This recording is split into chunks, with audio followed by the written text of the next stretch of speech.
नमस्कार, मी सविता. नाद ब्रह्म किचनमध्ये तुमचं पुन्हा एकदा मनापासून स्वागत आहे. आज आपण बनवणार आहोत पौष्टिक आणि चविष्ट असे शेवग्याच्या पानांचे थेपले. शेवग्याची पाने ही अत्यंत पौष्टिक आणि शरीराला फायदेशीर मानली जातात. शेवग्याची पाने, फुले, शेंगा या सर्वांचा आपण आपल्या आहारात समावेश करत असतो. म्हणूनच शेवग्याला सुपर फूड असे म्हटले जाते. शेवग्याची पाने ही आयर्न, कॅल्शियम आणि विटॅमिनने भरपूर असतात. अशाच बहुगुणी शेवग्याच्या पानांचे थेपले आज आपण बनवणार आहोत.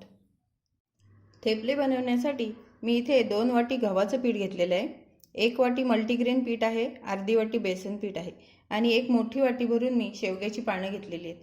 आणि त्यासाठी मी एक वाटण तयार करणार आहे. त्यासाठी पुदिना थोडा घेतलेला आहे, कोथिंबीरीच्या काड्या, 5-6 मिरच्या घेतलेल्या आहेत, आलं, लसूण, याच्यामध्ये 1 चमचा बडीशोप, 1 चमचा जिरा आणि 1 चमचा धणे हे मी आता ह्याचं वाटण करून आपले थेपले नरम होण्यासाठी मी इथे हे अर्धी वाटी दही वापरणार आहे आणि त्याच्यामध्ये 1 चमचा तीळ, अर्धा चमचा ओवा आणि पाव चमचा चिली फ्लेक्स आणि थोडासा पुदिना वरून टाकणार आहे.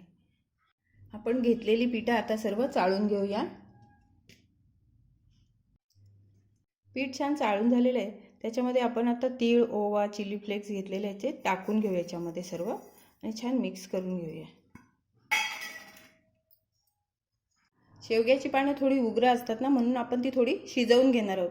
त्यासाठी मी इथे एक पॅन ठेवलेला आहे आणि आपण घेतलेलं वाटण छान परतून घ्यायचं आहे थोडंसं. आपण त्याच्यामध्ये आता थोडे हिंग टाकून घेऊया, चिमूटभर. अर्धा चमचा मी इथे मीठ टाकते, थोडीशी हळद, अर्धा चमचा मिरची पावडर आहे ही लाल. छान परतून त्याच्यामध्ये आपण आता धुवून ठेवलेली शेवग्याची पानं टाकणार आहोत. धुवून ठेवलेली शेवग्याची पानं ती याच्यामध्ये टाकून घेते.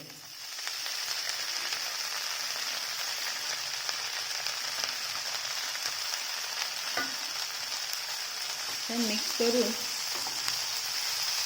आपण हे छान परतून झाले. आता फक्त 2 मिनिटं आपण याला वाफ घेऊया थोडीशी. खूप नाही शिजवायचं आपल्याला, फक्त 2 मिनिटं वाफ घ्यायची आपल्याला याला.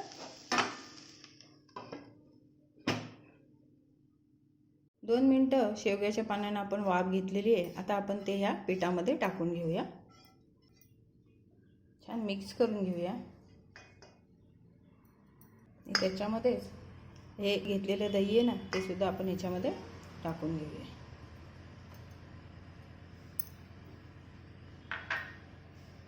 हाताने आता हे सर्व छान मिक्स करून घेऊया आणि गरजेनुसार लागेल तसं आपण पाणी घेऊन पीठ मळणार आहोत. दही आणि शेवग्याच्या पानांच्या ओलाव्यामुळे पीठ बरंच आपलं भिजलेलं आहे. आता आपण गरजेनुसार पाणी टाकून पीठ मळून घेऊया.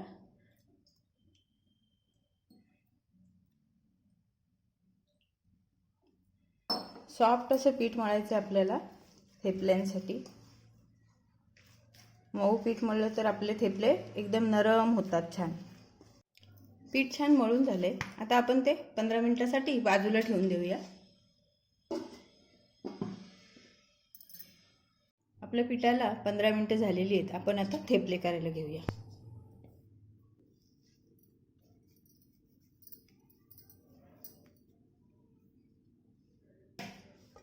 मी एक पिठाचा गोळा घेतलेला आहे त्याच्यामधून काढून. आता मी गव्हाच्या पिठामध्ये घोळवून घेते छान त्याला. आणि छान आपण थेपला असा पातळसर लाटून घ्यायचा आहे.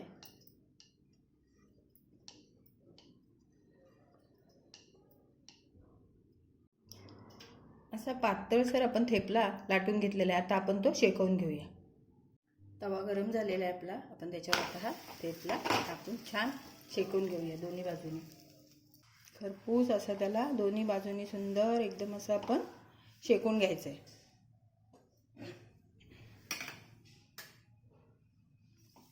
वरून छान तूप लावायचं आहे आपण.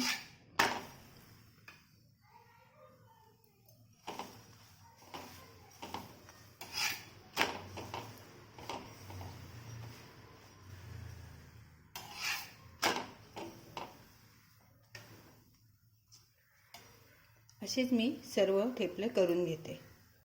तयार आहेत आपले शेवग्याच्या पानांचे थेपले. आयनने भरपूर, कॅल्शियमचा चांगला स्रोत असलेले आणि विटॅमिन सी आणि एने भरपूर असे हे रोगप्रतिकारक शक्ती वाढवणारे आणि पचनासाठी चांगले अँटीऑक्सिडंट असल्यामुळे त्वचा आणि केसांसाठीही फायदेशीर असे हे थेपले अगदी सोप्या पद्धतीने आणि कमी साहित्यात तयार होतात. तुम्ही सुद्धा ही रेसिपी जरूर ट्राय करा आणि माझी व्हिडिओ तुम्हाला कशी वाटली ते जरूर सांगा. मी तुम्हाला एक थेपला हे करून दाखवते. एकदम छान मऊ होतात, ते पाहू शकता तुम्ही. सुंदर मऊ होतात आणि एक काहीतरी वेगळं, मेथीचे थेपले वगैरे आपण नेहमीच करतो, तर एक वेगळा प्रकार म्हणून तुम्ही हे ट्राय करू शकता. मी तुम्हाला दाखवते बघा. खूप छान एकदम मस्त मऊ होतात, पाहू शकता तुम्ही. तर तुम्ही सुद्धा असे थेपले जरूर करून पहा आणि माझ्या व्हिडिओला लाईक, शेअर आणि सबस्क्राईब करा. धन्यवाद.